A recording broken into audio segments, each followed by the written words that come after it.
چیزوں کا وعدہ فرمایا ہے۔ نمبر 1 کہ قرآن کے الفاظ بھی محفوظ رہیں گے۔ نمبر 2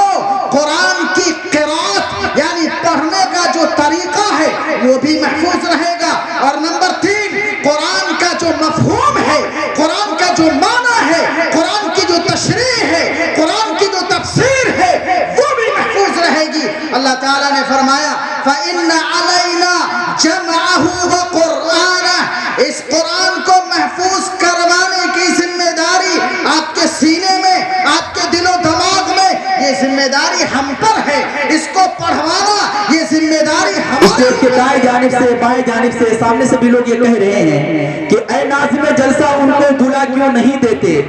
اے ناظم جلسہ ان کو بلا کیوں نہیں دیتے، جو دل کی دوا ہے وہ دوا کیوں نہیں دیتے۔ آئیے دوستو آپ کے دل کی دوا دینے چلا ہوں کہ سرکار سے وابستہ جو انسان نہیں ہے وہ لاکھ پڑھے کلمہ مسلمان نہیں ہے۔ جس دل میں نہیں عشق شہنشاہ مدینہ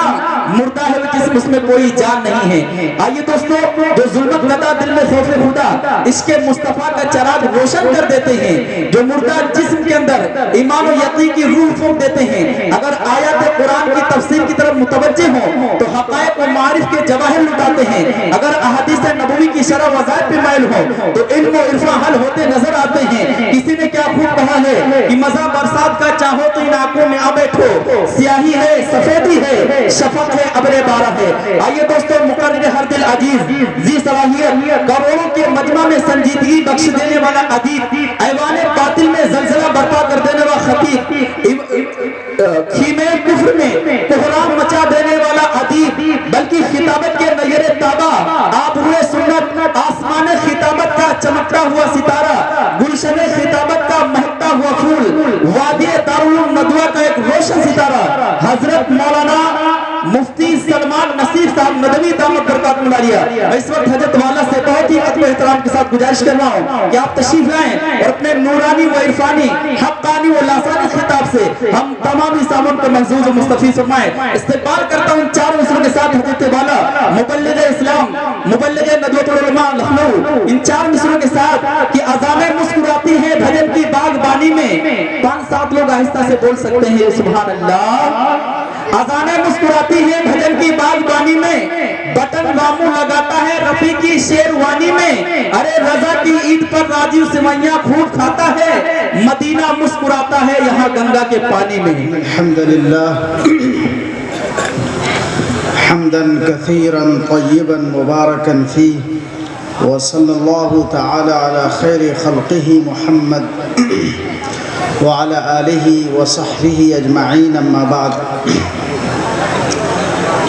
أعوذ بالله من الشيطان الرجيم بسم الله الرحمن الرحيم إنا نحن نزلنا الذكر وإنا له لحافظون وقال الله تعالى في موضع آخر من كتابه لو أنزلنا هذا القرآن على جبل لرأيته خاشعا متصدعا من خشية الله وتلك الأمثال نضربها للناس لعلهم يتفكرون صدق الله العظيم۔ اسٹیج پر تشریف فرما علماء کرام اور حفاظ عظام اور میرے بزرگوں، نوجوان دوستوں اور بھائیوں،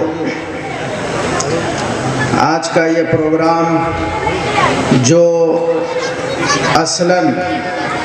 دستار بندی کے عنوان سے منعقد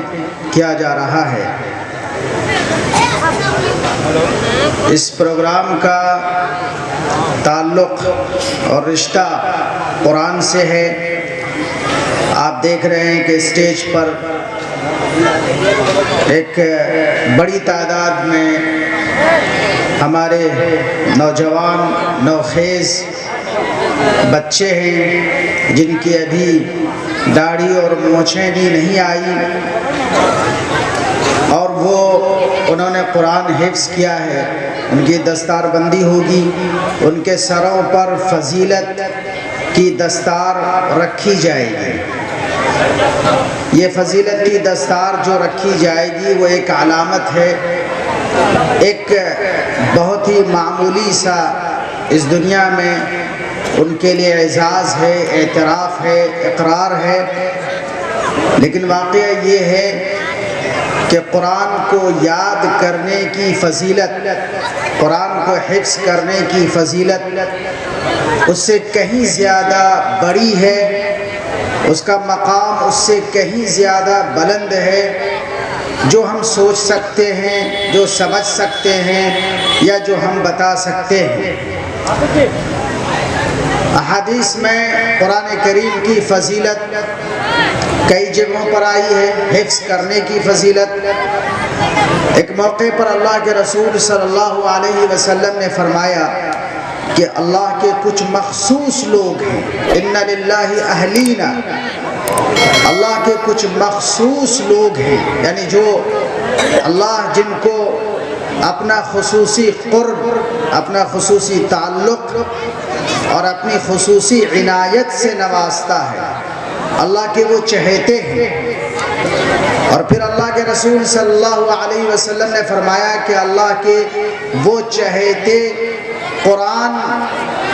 کے علم کو اور قرآن کے یاد کرنے والے ہیں، قرآن کو اٹھانے والے لوگ ہیں۔ اللہ کے رسول صلی اللہ علیہ وسلم نے فرمایا کہ جو قرآن یاد کرتا ہے، یہ قرآن کل قیامت کے دن، یہ قرآن کل قیامت کے دن اس کے لیے، اس کے والدین کے لیے اور اس کے حضرات محترم، حضرت معذرت چاہیں گے کھلانا ہے۔ جو لوگ روڈ پہ ٹہل رہے ہیں، ابھی بھائی کا مطلب اعلان یہ ہے کہ پرشاسن کے لوگ آ رہے ہیں تو تھوڑا دقت ہو جائے گی، برائے کرم آپ آ کے بیٹھ جائیں۔ میرے بھائی آ جائیں، جلسہ آپ کا ہے، پروگرام آپ کا ہے، یہ حفاظ کرام مہمان رسول آپ کے ہیں۔ پرشاسن کے کچھ لوگ آپ کے پروگرام میں آ رہے ہیں، بھی آپ کو دیکھیں گے افراتفری کا ماحول تو ناراض ہوں گے۔ اس سے بہتر یہ ہے کہ کوئی بدنامی یا اس طرح کی کوئی بات نہ ہونے پائے، ہمارا پروگرام اچھی طریقے سے ہو جائے۔ اس لیے آپ تمام لوگوں سے گزارش ہے جو لوگ روڈ پہ ٹہل رہے ہیں یا ادھر ادھر کھڑے ہوئے ہیں، برائے کرم آ کے پنڈال کے اندر بیٹھ جائیں، پرشاسن کے کچھ لوگ آ رہے ہیں۔ تو میں عرض کر رہا تھا کہ قیامت کے دن جب حالات بہت سخت ہوں گے، قیامت کا جو منظر قرآن میں اس کا جو نقشہ کھینچا گیا ہے، آپ نے سنا ہوگا کہ قیامت کا دن، اس دن کی خطرناکی، اس دن کی ہولناکی کا یہ عالم ہوگا کہ اس دن کوئی کسی کا نہیں ہوگا۔ اس دن باپ بیٹے کا نہیں ہوگا، بیٹا باپ کا نہیں ہوگا، ماں اپنی اولاد کی نہیں ہوگی اور اولاد اپنے ماں کی نہیں ہوگی۔ اس دنیا میں جو جس کا جگری یار اور دوست ہوگا وہ بھی اس سے منہ موڑ لے گا، کوئی کسی کی مدد نہیں کرے گا۔ لیکن اس دن اگر کوئی کسی کی مدد کرے گا، سفارش کرے گا، اور یہ بھی میں عرض کر دوں کہ یہ سفارش کرنے والی جو بات ہے، سفارش کیا کرنا ہے، سفارش کا مطلب کیا ہے؟ سفارش کا مطلب یہ ہے کہ کسی کی مصیبت میں کسی کی مدد کرنا، کسی کے لیے انتظام کرنا، کسی سے کہلوا دینا کہ اس کی مصیبت آسان ہو جائے، اس کی مشکل آسان ہو جائے، آسانی پیدا کروا دینا، یہ سفارش ہے۔ تو قیامت کے دن کسی کو سفارش کا یارہ نہیں ہوگا، دوست یار خاندان اور رشتہ دار وہ تو ساتھ دیں گے ہی نہیں، یہاں تک کہ اللہ کے وہ بندے، جو اللہ کی وہ مخلوق جو اللہ کی نافرمانی نہیں کرتی، وہ صرف اور صرف اللہ کی اطاعت کرتی ہے، یعنی فرشتے، اور یہاں تک کہ انبیاء کرام وہ بھی اللہ کی اجازت کے بغیر سفارش نہیں کر پائیں۔ اللہ اجازت دے گا اور اللہ اپنی اجازت جب مرحمت فرمائے گا تبھی وہ سفارش کر سکتے ہیں، اور اسی بات کی سفارش کر سکتے ہیں جو جائز ہو، جو درست ہو اور جو حق ہو۔ اور پھر اگر اللہ چاہے گا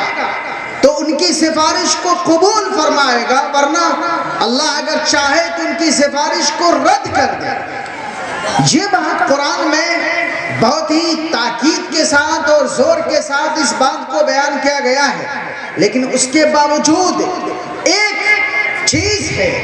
جو قیامت کے دن انسان کی سفارش کرے گی، اس کے والدین کی سفارش کرے گی اور اس کے خاندان کے ایسے افراد کے لیے سفارش کرے گی جن جو جہنم کے حقدار بن چکے ہوں گے، جن کی قسمت میں جہنم کا فیصلہ ہو چکا ہوگا، آپ جانتے ہیں وہ کیا چیز ہے؟ وہ قرآن ہے، وہ قرآن ہے۔ اللہ کے رسول صلی اللہ علیہ وسلم نے فرمایا کہ یہ قرآن سفارش کرے گا، یہ سفارشی بنے گا قرآن یاد کرنے والے کے لیے، ان کے والدین کے لیے، ان کے رشتہ داروں کے لیے۔ اور یہ کب؟ جب انسان سب سے زیادہ ضرورت مند ہوگا، وہاں پر کوئی پوچھنے والا نہیں ہوگا، وہ ایک ایک نیکی کا، ایک ایک مدد کا، ایک قطرہ پانی کا وہ محتاج ہوگا۔ اس وقت اس کو اگر کہیں سے کوئی مدد مل جائے، سفارش مل جائے، تو کتنی بڑی یہ اس کے لیے بھلائی کی بات ہوگی، خیر کی بات ہوگی۔ ایسے میں جس نے یہاں قرآن یاد کیا ہوگا وہ، اور اس نے اس قرآن کو پڑھا ہوگا، یاد رکھا ہوگا، اس پر عمل کیا ہوگا، تو یہ قرآن اس کے لیے سفارش کرے گا اللہ تعالیٰ سے، اور اس کی سفارش اللہ قبول فرمائے گا۔ تو یہ ہے قرآن یاد کرنے کی فضیلت۔ اور اللہ کے رسول صلی اللہ علیہ وسلم نے فرمایا کہ جو حافظ قرآن ہوں گے، جن کو قرآن یاد ہوگا، تو اللہ تعالیٰ فرمائے گا کہ تو قرآن پڑھتا جا، اور جیسے جیسے تو قرآن پڑھتا جا، جنت کے درجات یعنی زینوں پر تو چڑھتا جا۔ جتنی آیتیں وہ پڑھتا جائے گا، وہ جنت کے زینوں پر اس اوپر چڑھتا چلا جائے گا، اس کا مقام بلند سے بلند تر ہوتا چلا جائے گا۔ تو قرآن یاد کرنے کی فضیلت اتنی ہے احادیث میں، اور اللہ کے رسول صلی اللہ علیہ وسلم نے فرمایا خیرکم من تعلم القرآن وعلمہ،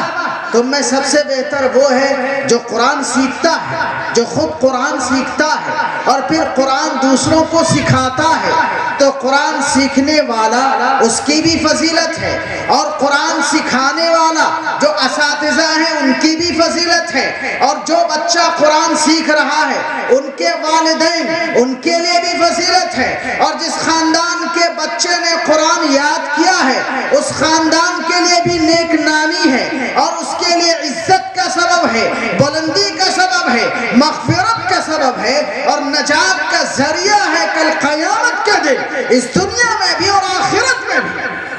یہ ہے قرآن کیوں یاد کرنے کا مقام اور اس کا رتبہ اور اس کی فضیلت۔ لیکن میں آپ سے عرض کروں کہ یاد رکھیے، یہ جو قرآن بچے یاد کرتے ہیں، یہ ایسا نہیں ہے کہ یہ بالکل ایک عام بات ہے، جیسے کوئی بھی کوئی کتاب یاد کر لے اور وہ اس کو یاد رکھے، زندگی بھر اس کو یاد رکھے، چاہے کوئی ایک چھوٹی سی کتاب ہو۔ آپ تجربہ کر کے دیکھ سکتے ہیں، ایک چھوٹی سی کتاب جو قرآن نہ ہو یا قرآن کی صورتیں نہ ہوں، کوئی اور کتاب ہو، کسی کو دے کر دیکھیے کہ وہ اس کو یاد کرے، اور صرف یاد ہو سکتا ہے وہ کر لے اور بہت جلدی کر لے، لیکن پھر وہ اس کو یاد رکھے، پھر زندگی بھر یاد رکھے، ایسا بہت مشکل ہے، ایسا کرنا تقریباً ناممکن ہے۔ لیکن یہ قرآن کا اعجاز ہے، یہ قرآن کا کمال ہے، یہ اللہ کی طرف سے انعام ہے اس امت کے لیے اور اس امت کے نوجوانوں کے لیے کہ اللہ تعالیٰ نے اس قرآن کو یاد کرنا آسان سے آسان تر بنا دیا ہے۔ اللہ تعالیٰ فرماتا ہے وَلَقَدْ يَسَّرْنَا الْقُرْآنَ لِلذِّكْرِ فَهَلْ مِن مُدَّكِرٍ، اس قرآن کو ہم نے نصیحت حاصل کرنے کے لیے اور یاد کرنے کے لیے آسان بنا دیا ہے۔ تو ہے کوئی جو اس قرآن کو یاد کرے اور اس قرآن سے نصیحت حاصل کرے؟ کیوں اللہ نے اس قرآن کو یاد کرنا آسان کر دیا اور یاد کروانا آسان کر دیا؟ آج آپ خبریں پڑھتے ہوں گے کہ 5 سال کا بچہ، 6 سال کا بچہ، جو بچہ اپنے سماج کو صحیح طریقے سے نہیں سمجھتا، اپنے ماحول کو صحیح طریقے سے نہیں سمجھتا، جو بچہ ہو سکتا ہے کہ اردو کی ایک کتاب نہ پڑھ سکے، ہندی کا ایک جملہ نہ پڑھ سکے، انگریزی کا ایک پیراگراف نہ پڑھ سکے، لیکن وہی بچہ، آخر کیا بات ہے، یہ کون سا معجزہ ہے، یہ کس کی قدرت کا نمونہ ہے کہ وہی بچہ 6 سال سے لے کر 10 سال کی عمر میں ہزاروں ایسے بچے کا کلام یاد کر لیتے ہیں، اور ایسا پختہ کہ کمپیوٹر غلطی کر سکتا ہے لیکن وہ بچہ غلطی نہیں کرتا۔ یہ آخر کس کا کمال ہے؟ یہ کس قدرت کا نمونہ ہے؟ یہ اللہ کا وہ قدرت کا نمونہ ہے جو اللہ نے فرمایا وَلَقَدْ يَسَّرْنَا الْقُرْآنَ لِلذِّكْرِ فَهَلْ مِن مُدَّكِرٍ۔ اس قرآن کو یاد کرنے کے لیے اور نصیحت حاصل کرنے کے لیے ہم نے آسان بنا دیا ہے، تو ہے اس دنیا میں، اس کائنات میں، اس زمین پر اے مسلمانوں ہے کوئی جو نصیحت حاصل کرے، جو یاد کرے، تو یہ یاد کرنا ان لوگوں کے لیے آپ یہ نہ سمجھیے کہ یہ کھیل ہے، یہ تماشا ہے، یہ چند مہینے بیٹھے اور چند سال مدرسوں میں رہے اور ان کو یہ کلام، اللہ کا اتنا عظیم کلام ان کے ذہنوں میں، ان کے دل و دماغ میں محفوظ ہو گیا، یہ کوئی آسان بات نہیں ہے۔ ان پر اللہ کا انعام ہے، اللہ کی نعمت ہے، یہ اللہ کے منتخب بندے ہیں۔ اور یاد رکھیے یہ ان بچوں کا قرآن یاد کرنا اور اس مدرسے کا جو قرآن یاد کرواتا ہے، وہ اساتذہ جو قرآن یاد کرواتے ہیں، وہ اس نظام کا ایک اٹوٹ، ایک مضبوط حصہ ہے، جو نظام اللہ نے بنایا ہے اس دنیا میں قرآن کو محفوظ رکھنے کا، کیونکہ اللہ نے یہ وعدہ فرمایا ہے کہ وہ اس قرآن کو تا قیامت محفوظ رکھے گا۔ اللہ تعالیٰ نے فرمایا اِنَّا نَحْنُ نَزَّلْنَا الذِّكْرَ وَإِنَّا لَهُ لَحَافِظُونَ۔ ہمیں نے اس قرآن کو، اس نصیحت کو، اس یاد دہانی کو، اس پیغام کو ہمیں نے اتارا ہے۔ اِنَّا نَحْنُ نَزَّلْنَا الذِّكْرَ، اس نصیحت کو ہمیں نے اتارا ہے، بلا شبہ ہمیں نے اتارا ہے۔ وَإِنَّا لَهُ لَحَافِظُونَ، اور بلا شبہ اس کلام کو، اس یاد دہانی کو، اس پیغام کو، اس قرآن کو، اس آخری دستور کو، اس کتاب ہدایت کو ہمیں محفوظ رکھیں گے، ہمیں اس کی حفاظت کریں گے۔ یہ وعدہ یاد رکھیے صرف اس کتاب کے لیے ہے۔ اللہ نے آسمان سے اور بھی کتابیں اتاری، اور بھی قانون اتارا اللہ نے، اور بھی شریعتیں اتاری۔ اللہ نے حضرت موسیٰ کو کتاب دی، اللہ نے حضرت عیسیٰ کو کتاب دی، اللہ نے حضرت ابراہیم کو صحیفے دیے، اللہ نے حضرت داؤد کو کتاب دی، لیکن اس کے علاوہ اور بھی کتابوں کو اللہ نے نازل فرمایا۔ لیکن ایک بات یاد رکھیے اور اس پر فخر کیجئے اور اس پر اپنی خوشی کو محسوس کیجئے، اپنی نیک بختی سمجھیے، اپنی سعادت سمجھیے، اپنی قسمت پر نازا اور فرحہ اور شادہ رہیے کہ اللہ نے ان سابقہ آسمانی کتابوں کی حفاظت کا وعدہ نہیں فرمایا تھا، لیکن اس کتاب کی حفاظت کا وعدہ فرمایا۔ ان آسمانی کتابوں جو اس سے پہلے اتر چکی تھی، اللہ نے اس کی حفاظت کی ذمہ داری ان قوموں پر ڈالی تھی جن کے درمیان اور جن پر اللہ نے ان کتابوں کو اتارا تھا۔ اللہ تعالیٰ فرماتا ہے اِنَّا أَنزَلْنَا التَّوْرَاةَ، بلا شبہ ہم نے توریت کو اتارا تھا۔ اِنَّا أَنزَلْنَا التَّوْرَاةَ فِيهَا هُدًى وَنُورٌ، جس میں جب اتارا تھا تو وہ توریت سراپا ہدایت اور سراپا روشنی تھی۔ يَحْكُمُ بِهَا النَّبِيُّونَ الَّذِينَ أَسْلَمُوا لِلَّذِينَ هَادُوا وَالرَّبَّانِيُّونَ وَالْأَحْبَارُ، کہ اس توریت کے روشنی میں اللہ کے مطیع و فرما بردار انبیاء اور یہود کے علماء اور یہود کے فقہاء اور یہود کے عبادت گزار اس توریت کی روشنی میں یہود کے لیے قانون بتاتے تھے، فیصلے کیا کرتے تھے، رہنمائی کرتے تھے۔ کیوں؟ اس لیے کہ آگے اللہ تعالیٰ فرماتا ہے بِمَا اسْتُحْفِظُوا مِنْ كِتَابِ اللَّهِ، اس لیے کہ ان انبیاء سے اور یہود کے ان علماء سے اور فقہاء سے یہ مطالبہ کیا گیا تھا کہ وہ اس توریت کی حفاظت کرے۔ فرق محسوس کیجئے، میں کیا کہنا چاہ رہا ہوں کہ توریت کا تذکرہ آیا تو اللہ فرماتا ہے کہ ان کے علماء سے، ان کے فقہاء سے